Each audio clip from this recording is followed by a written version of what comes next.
Hola a todas las personas que nos ven en este canal. Vamos a continuar con la lectura de este libro de Zecharia Sitchin, Los Reinos Perdidos.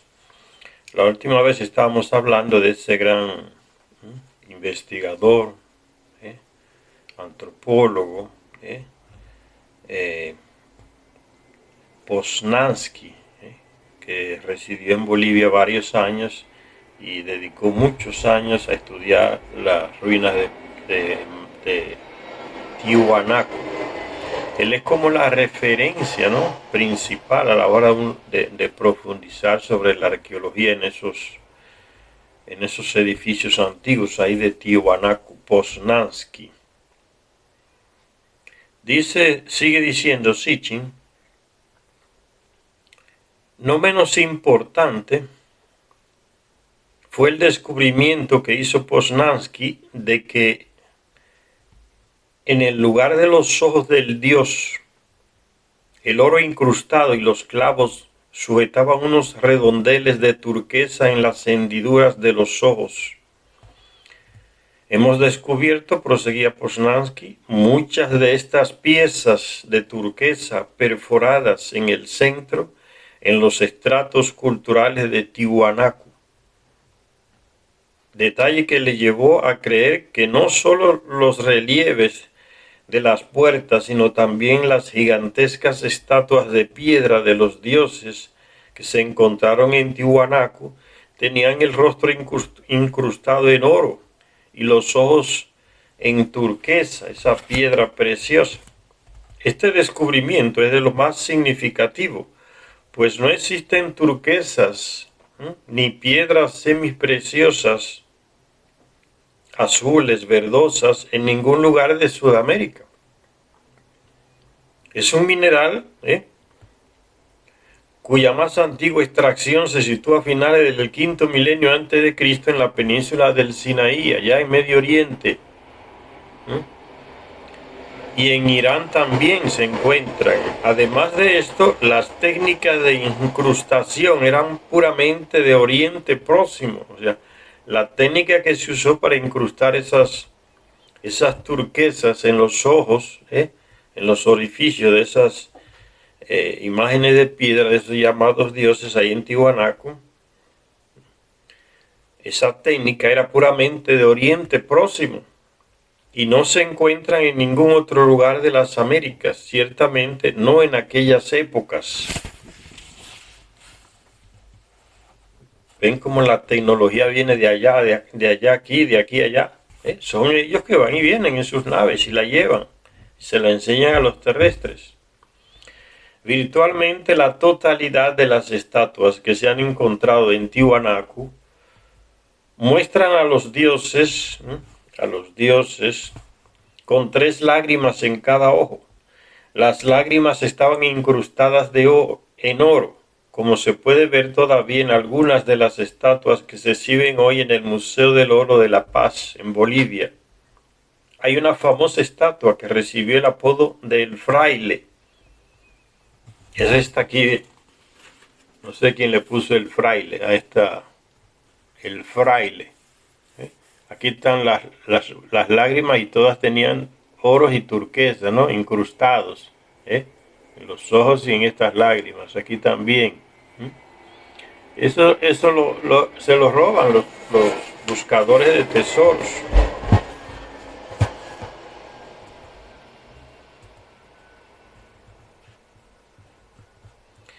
Dice, recibió el apodo del fraile y que tiene alrededor de 3 metros de altura, que se talló como el resto de estatuas gigantes de Tiwanaku en arenisca, ese tipo de piedra arenisca. Esto sugiere que todas ellas pertenecen al periodo más antiguo de Tiwanaku, o sea que todas estas estatuas pertenecen al periodo más antiguo de Tiwanaku. La deidad sostiene una herramienta cerrada en la mano derecha. Las 3 estilizadas lágrimas de cada ojo, que indudablemente estuvieron incrustadas en oro, se pueden ver con toda claridad. Esas 3 lágrimas también se pueden ver en el rostro de la cabeza gigante. La cabeza gigante. Es esta aquí, ven, la cabeza gigante, dice. A esta se le llama la cabeza gigante, ¿no? Se puede ver las lágrimas aquí también, ¿eh? Estaban incrustadas las piezas, de esmeraldas y de... Entonces sigue diciendo Sitchin, esas tres lágrimas también se pueden ver en el rostro de la cabeza gigante que los buscadores de tesoro desgajaron de una colosal estatua a causa de la creencia local de que los constructores de Tiwanaku poseían el secreto de hacer piedras y que las estatuas no se tallaron de la piedra, sino que se fundieron a través de un proceso mágico que les permitió ocultar oro en el interior de las estatuas. Era la creencia local. Esta creencia quizás se sustentara por las incrustaciones de oro de las lágrimas de los dioses, una práctica que podría explicar por qué el pueblo andino, al igual que los aztecas en la región México, llamaban a las pepitas de oro lágrimas de los dioses, debido a que todas estas estatuas estaban representando a la misma deidad de la Puerta del Sol, Adad Teshub, el atronador, representando a la misma deidad, en donde también, en la Puerta del Sol, en donde también se le muestra derramando lágrimas. A este dios se le terminó llamando el dios llorón. Con estas evidencias, como es el lenguaje popular, ¿no? El dios llorón. Con estas evidencias creemos que estaría justificado llamarle el dios de las lágrimas de oro en lugar del dios llorón. En un gigantesco monolito grabado que se encontró en un lugar cercano, llamado Huancay, se representa a este dios con un tocado cónico y con cuernos. El típico tocado de los dioses mesopotámicos, de los Anunnaki. Siempre que hay una representación de un dios de eso, y tiene ese tocado como con cuernos, eso es para decirnos que él es uno de esa raza, uno de los Anunnaki, uno de los llamados dioses, tocados con cuernos. En los terrestres no aparece ese tocado con cuernos. Entonces, típico de los dioses mesopotámicos y con rayos en el lugar de las lágrimas, con lo que se identifica claramente al dios de la tormenta. Aquí está, en lugar de lágrimas, él tiene rayos, ¿ves? Aquí. Con lo cual se identifica a Teshub o Adad, el dios de la tormenta, el atronador, por el arma que tenía cuando la usaba. Uno de los bloques de piedra de Pumapunku, chapados en oro, con misteriosas cavidades y un profundo surco en su interior, tenía una esquina cortada a modo de embudo, y Poznansky supuso que formaría parte de un altar de sacrificios. Sin embargo, dice Sitchin, hay uno de esos lugares satélites de Tiwanaku cuyos restos de piedra lo convierten en un pequeño Pumapunku y en donde se han encontrado objetos de oro que se llama Chuquipacha, que en Aymara significa donde el oro líquido pasa por el embudo, y que sugiere que más que libaciones sacrificiales, como muchos mantienen, lo que había allí era un proceso de producción de oro. Nada que tenga que ver con sacrificios o religión. Lugar de procesamiento de oro. La disponibilidad y la abundancia de este oro en Tiwanaku y sus satélites no solo es evidente en sus leyendas, relatos o nombres de lugares, sino también en los restos arqueológicos. Muchos objetos de oro, clasificados por los expertos como Tiwanaku clásico, a causa de sus formas u ornamentaciones, imágenes estilizadas del dios de las lágrimas de oro, escaleras, cruces, etc., se encontraron en lugares cercanos e islas en el transcurso de las excavaciones de la década de 1930 1940 y 1950. Dignas de mención fueron las misiones arqueológicas patrocinadas por el Museo Americano de Historia Natural, liderada por William C. Bennett. La otra, del Museo Peabody de Arqueología y Etnología Americana, liderada por Alfred Kidder II. Mira, los norteamericanos le dan valor a las cosas que tenemos y nosotros no le damos valor, porque saben lo que significa el tesoro que hay ahí. Y el Museo Etnológico de Suecia, liderado por Stig Riden, junto con Max Portugal, entonces conservador del Museo Arqueológico de La Paz. Varias misiones de excavaciones. Entre los objetos había copas, vasos, discos, tubos y alfileres. Uno de estos, de unos 15 centímetros de longitud, tenía una cabeza con la forma de un penacho de 3 brazos, un alfiler. Los objetos de oro encontrados durante excavaciones más antiguas en las 2 islas sagradas del Titicaca, o Isla del Sol, y la isla Coatí, Isla de la Luna. Lo describió Poznański en su Guía General de Tiwanaku y su entorno, esa obra. Y también un tal A.F. Bandelier, que escribió la obra llamada Las Islas de Titicaca y Coatí. Los descubrimientos de Titicaca tuvieron lugar en su mayor parte en unas ruinas inidentificables cercanas a la roca sagrada y su cueva.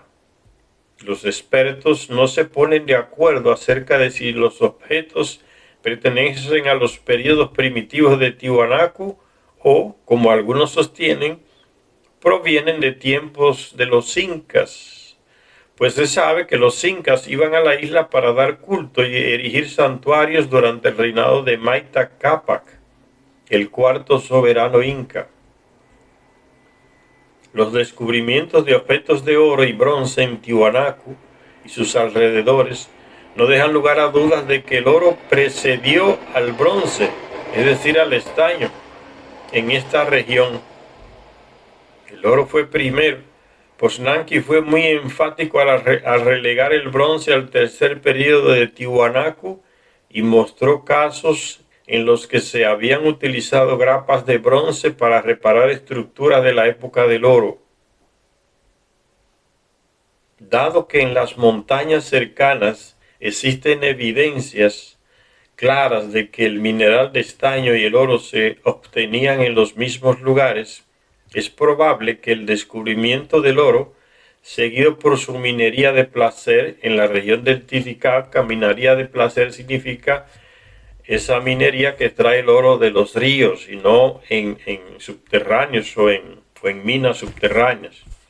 Entonces, a extraer el oro así, el barequeo se dice en algunos lugares, en los ríos se le llama minería de placer, ¿no? Porque no se puede ni comparar con aquella de estar derrengado en una caverna, en un hoyo debajo de la tierra buscando oro, con un pico y una pala, ¿no? Entonces a esta se le dice minería de placer en la región de Titicaca. Fuera el que revelara la existencia de la casiterita. Ambos se encuentran mezclados en los mismos lechos de ríos y arroyos. En un informe oficial boliviano titulado Bolivia y la apertura del Canal de Panamá 1912 se afirmaba que tanto el río Tipuani como el río que baja del monte Illampu, además de tener mineral de estaño, son famosos por la presencia de gravas, como un tipo de arena, que hay inmensas cantidades de oro en estas arenas. A profundidades de más de 90 metros no se puede encontrar el fondo rocoso y la proporción de oro se incrementa con la profundidad de la grava. El informe señalaba que el oro del río Tipuani era de entre 22 y 23 y medio quilates, es decir, oro casi puro. Y ya sabemos que el oro de 24 quilates es el puro. Este es de 22 y de 23 y medio, entonces era casi puro. La lista de lugares en donde hay oro en Bolivia es casi interminable, aún después de tantos siglos de explotación desde la conquista de América. Solo los españoles entre 1540 y 1750 extrajeron de las fuentes bolivianas más de 100 toneladas de oro. En lugar de extraer, podemos decir se las robaron. Más de 100 toneladas de oro. Antes de que en el siglo XIX se hiciera independiente lo que ahora llamamos Bolivia, se le conocía como el Alto Perú y formaba parte de los dominios peruanos de los españoles. Los recursos minerales no sabían ciertamente de fronteras políticas y ya hemos hablado en anteriores capítulos de las riquezas de oro, plata y cobre que los españoles también encontraron en Perú. La riqueza del oro no tiene frontera, puede pasar de un país a otro en el terreno, eso es lo que está queriendo decir.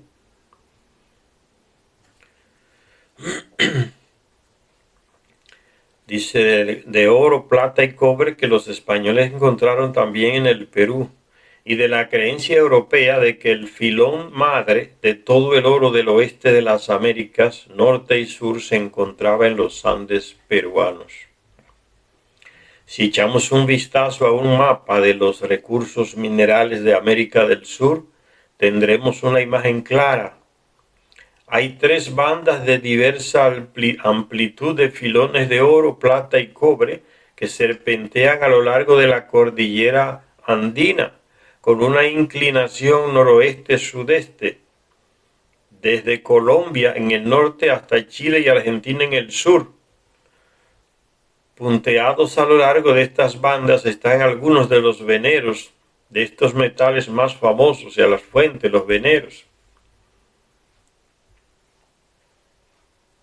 Dice, algunos de ellos considerados como montañas casi puras de mineral. Esto es increíble. ¿Cómo es posible que en esos países haya miseria, señores? Haya gente pasando hambre, gente sin casa. Lo que pasa en nuestro continente es una cosa que duele, ¿no? Al que siente por su patria, ¿no? Somos tan ricos, vivimos encima de minas. Y estos gobiernos de derecha años y años y años y años y años gobernando y no sacan a su pueblo de la situación de pobreza y de miseria, del atraso.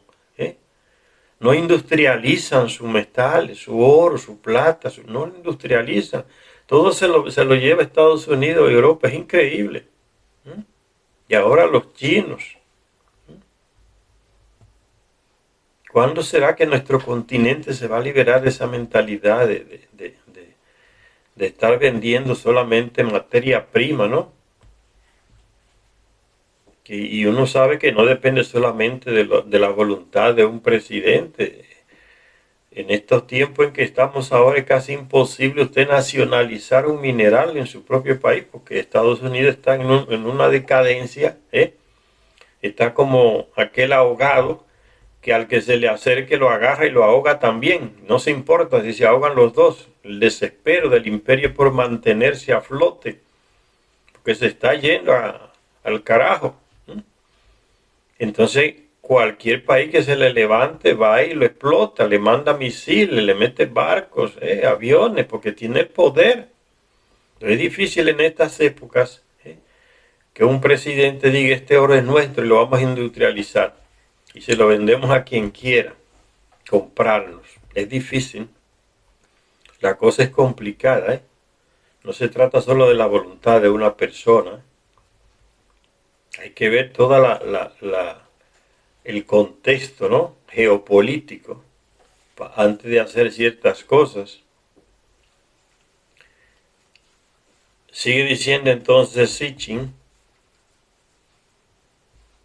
las lentas fuerzas de la naturaleza y sin duda la inmensa avalancha de agua del diluvio Sacaron los metales y sus minerales de los filones incrustados en la roca, exponiéndolos y levantándolos por las laderas y los lechos fluviales, y lavándolos por las laderas y los lechos fluviales. Eso es lo que dice Ninurta cuando viene aquí después del diluvio, estando allá en Sumer, que ellos dicen, ¿y ahora qué es lo que vamos a hacer? Estaban desesperados, una situación crítica, ¿no? Desesperados, porque las minas donde sacamos el oro para salvar a nuestro planeta quedaron todas enterradas bajo el lodo en África por causa del diluvio. Entonces él se monta en su nave y viene aquí a sus dominios, a Tiwanaku, y da la noticia ya, no se preocupen, esto está solucionado. La cuestión de que Nibiru siga recibiendo oro está garantizada, porque él descubrió desde su nave, se elevó y vio cómo de las montañas de los Andes, no, el mismo ciclón abrió, como dice Charya Sitchin, los filones de oro incrustados en la roca de las montañas de los Andes y la mandó a todos por los ríos hacia abajo. Entonces solo había que lavar oro allá en los ríos. Y él mismo dice, y es un oro más puro, es puro, comparado con aquel que sacamos de las minas de África. No hay que purificar nada. O sea, aquí necesitamos una estructura mucho más simple que la que teníamos allá en África. Y el rey vino de allá, después del diluvio con su esposa, llegó a Tiwanaku y rellenó su nave grandísima de oro y se fue y sobró oro para ellos llevárselo allá a la primera región, a Ledín. Las lentas fuerzas de la naturaleza y sin duda la inmensa avalancha de agua del diluvio sacaron los metales y sus minerales de los filones incrustados en la roca, exponiéndolos y lavándolos por las laderas y los lechos de los ríos. Y dado que los ríos más grandes de América del Sur nacen en las estribaciones orientales de los Andes y discurren por las inmensas llanuras de Brasil hasta el océano Atlántico, no debe sorprender que también hubiera oro y cobre en grandes cantidades en esta parte del continente. Pero en última instancia, el origen de todos los metales ornamentales y de extracción minera estuvo siempre en los filones de las cordilleras andinas. Y si se observan estas bandas de filones que se entrecruzan y se delimitan con colores diferentes en el mapa, la imagen que queda se parece mucho a la de la estructura helicoidal doble del ADN, entrelazada en sí misma y con su homólogo del ARN, ácido ribonucleico, ARN, las cadenas genéticas de vida y herencia de todo lo que vive en la Tierra.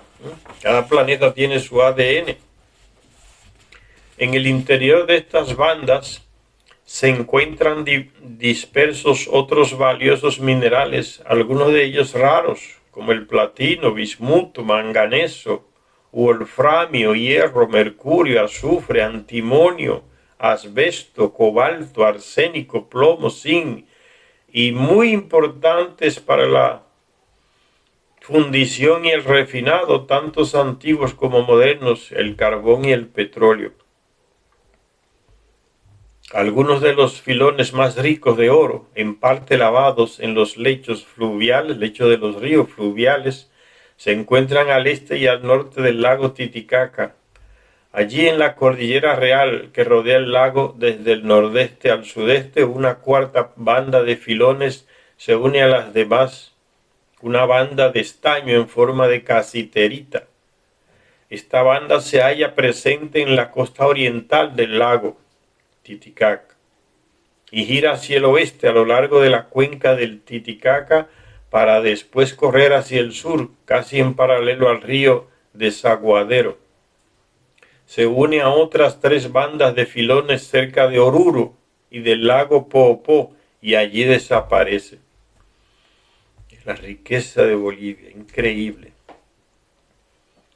Cuando Anu y su esposa llegaron para ver las riquezas minerales, la zona sagrada de Tiwanaku, su recinto sagrado y sus muelles, todo estaba preparado por Ninurta, su nieto. ¿A quiénes se enrolaron y llevaron allí los Anunnaki hacia el 4000 a.C. para construir todo aquello? Tiwanaku era una inmensidad de construcciones levantadas ahí. Entonces Charya Sitchin se hace la pregunta: ¿a quiénes enrolaron y llevaron allí los Anunnaki hacia el 4000 a.C. para construir todo aquello? Para entonces, los pueblos de las montañas que rodeaban Sumer tenían ya una rudimentaria tradición en trabajos metalúrgicos y de cantería, y pudieron estar entre los artesanos que se llevaron allí, desde Sumeria aquí a Tiwanaku. Pero la verdadera tecnología metalúrgica, incluida la fundición, la tecnología de construcción a partir de planos arquitectónicos y la de seguimiento de orientaciones estelares, estuvo en manos de los sumerios, que aprendieron todo eso, ¿no? Como ellos mismos decían, todo lo que sabemos nos enseñaron ellos, los Anunnaki, los que cayeron del cielo a la tierra. La efigie central del semisubterráneo recinto sagrado es la de un hombre barbado. Entonces no es indígena. El indígena de América por naturaleza es imberbe, no tiene barba, descendientes de Caín.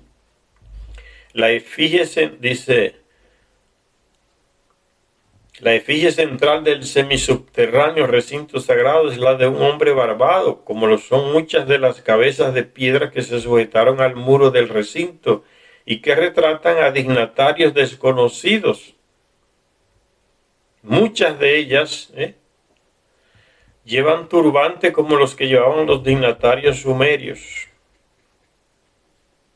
Increíble, ¿no? La semejanza. Parece que estos señores, los viracochas, los Anunnaki, los dioses, como se les decía, trajeron gente de allá que sabía, los maestros de construcción, diríamos hoy, desde Sumer, porque aparecen aquí en las representaciones con la misma ropa exactamente, el mismo rasgo físico, la barba y otros, idénticos a los que estaban allá en Sumeria. Muchas de estas efigies llevan turbante como los que llevaban los dignatarios sumerios. En fin, lo que llevaban los dignatarios. Esto es un dignatario sumerio. Aquí está, mira, un dignatario sumerio. Es un constructor, lleva varios instrumentos para la construcción, y eso es tocado, y eso propio de Sumeria. Entonces aquí se encuentra también en las representaciones, ahí en los Andes. Habría que preguntarse dónde y cómo asimilaron los incas, continuando con la costumbre del imperio antiguo, las normas de sucesión de los sumerios. El que se casa con su media hermana hereda el poder, cosa que la traen los Anunnaki, llamados dioses o Viracocha, de allá los neteros en Egipto, lo traen de su planeta. La ley de la simiente y de la primogenitura. Y entonces se le enseñan al terrestre aquí.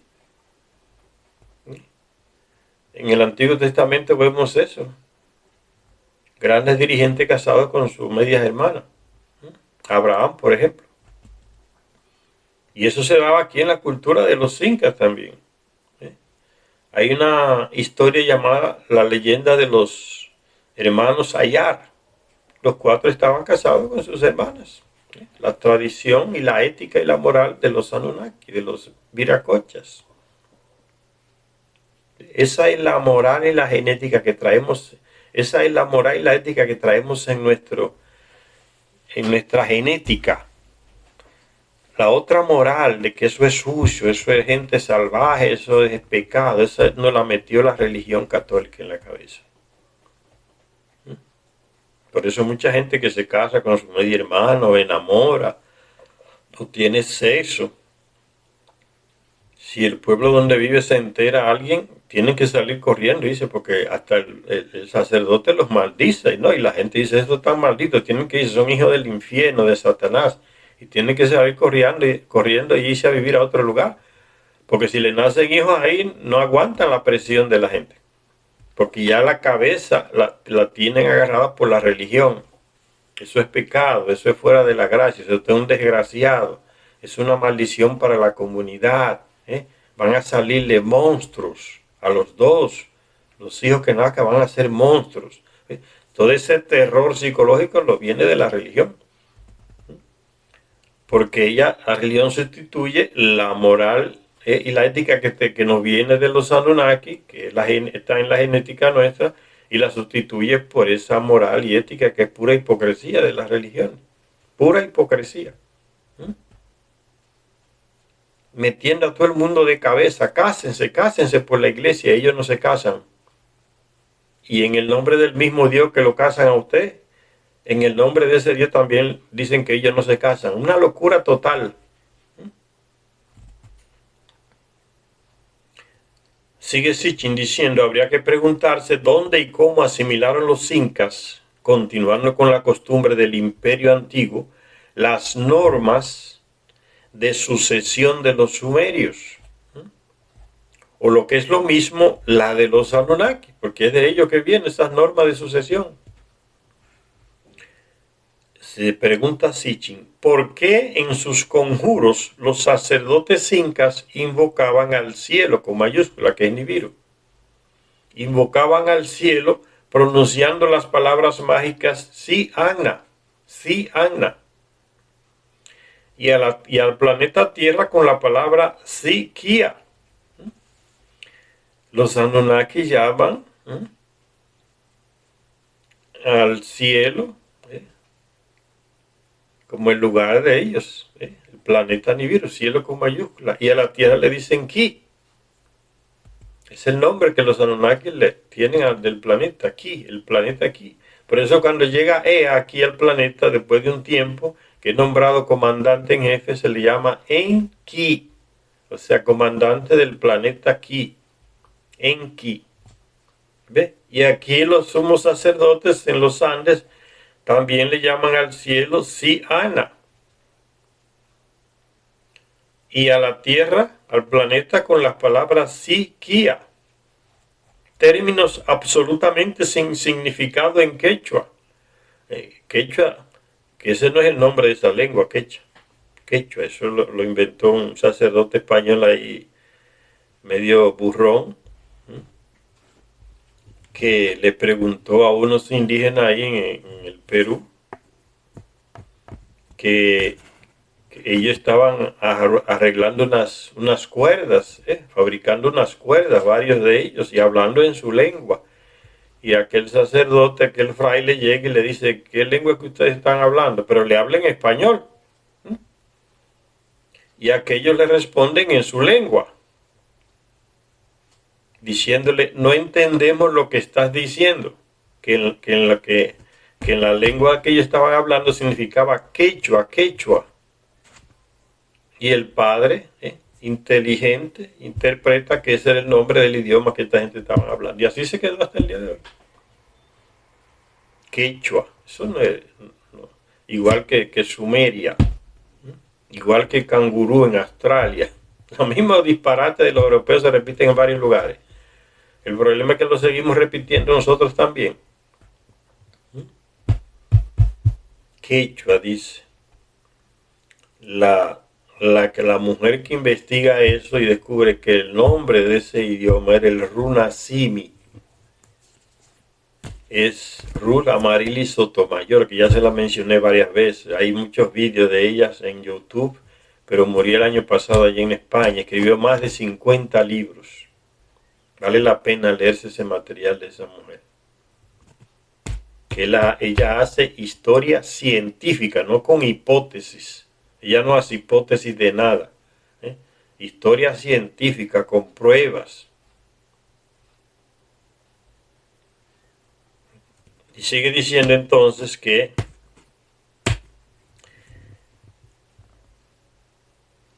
términos absolutamente sin significado en quechua o en aymara, pero que tienen su significado allá en Sumeria. Sí, Ana y sí, Kia. Y aquí lo están usando los sacerdotes aquí en los Andes. Se le enseñan los dioses que vienen de allá, que van de aquí a allá. Los Viracocha, los Anunnaki.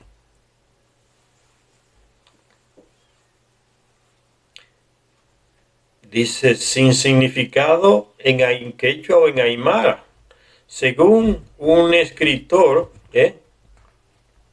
argentino que era lingüista, etnógrafo, arqueólogo. Etnógrafo significa aquel que estudia las etnias de distintos países, va y estudia las etnias, de dónde vienen, su origen, su idioma y todo eso. Él se llamaba Samuel Alejandro Lafone Quevedo, argentino. Escribió una obra llamada Ensayo mitológico, pero que en sumerio significaban vida celeste, sí, Agna, vida celeste.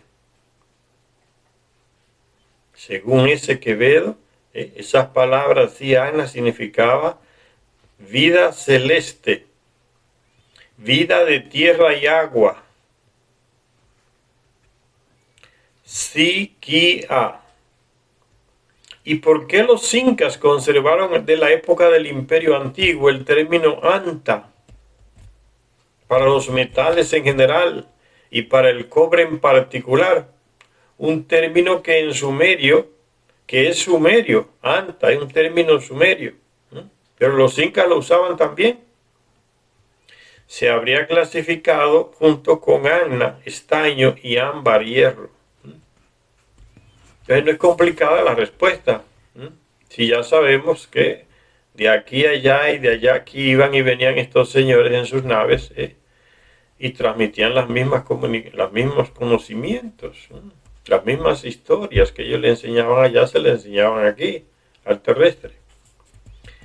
A estas reliquias lingüísticas de la metalurgia sumeria, que las tomaron prestadas sus sucesores, se le sumó el descubrimiento de pictogramas, ¿sabe? Pictograma, una imagen que significa una idea, ¿no? Que transmite una idea, un pictograma. Pictogramas sumerios de la minería.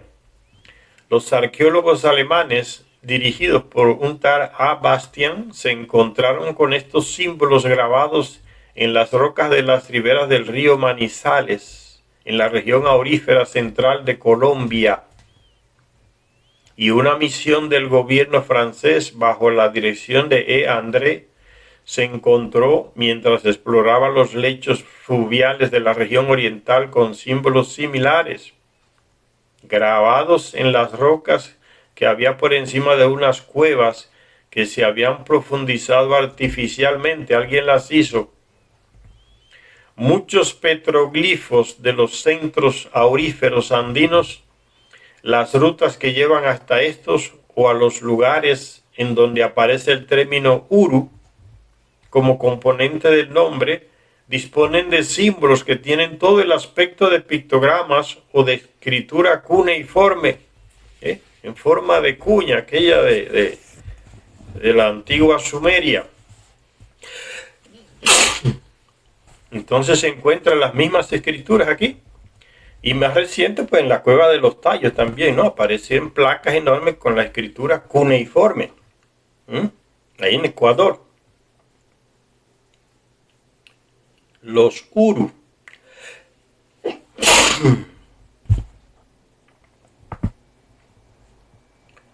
Dice, muchos petroglifos de los centros auríferos andinos, las rutas que llevan hasta estos o a los lugares en donde aparece el término Uru como componente del nombre, disponen de símbolos que tienen todo el aspecto de pictogramas o de escritura cuneiforme, como los de la cruz radiante. encontrada entre unos petroglifos al noroeste del lago Titicaca, un símbolo que los sumerios utilizaban para representar al planeta Nibiru. Vamos a hacer una parada por aquí, señores, y en la próxima lectura continuamos. Gracias a todas y a todos los que nos ven en este canal.